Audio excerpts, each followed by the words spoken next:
আপনার কি প্রচণ্ড পরিমাণে বদহজম, অ্যাসিডিটি বা পেট ফাঁপার সমস্যা হয়? পেট ফাঁপা মিন্স পেটটা অনেকটা টাইম ফুলে আছে, পেটের ভিতরে মনে হচ্ছে প্রচণ্ড পরিমাণে অ্যাসিডিটি হয়েছে।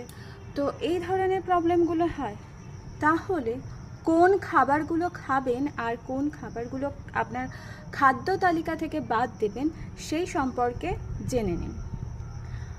প্রথমেই আসি কোন খাবারগুলো আপনার খাদ্য তালিকায় রাখা চলবে না।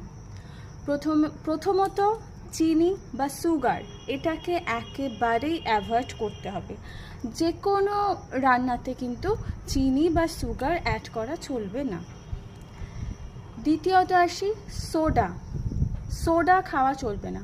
বেকিং সোডা ইউজ করা হয় এমন কিছু খাবার আছে, যেমন ধরুন সোডা ওয়াটার খাওয়া চলবে না।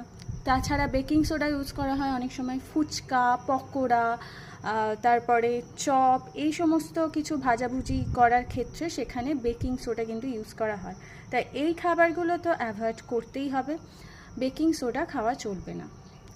এরপরে আসি আপনারা যেটা খেতে খুব পছন্দ করেন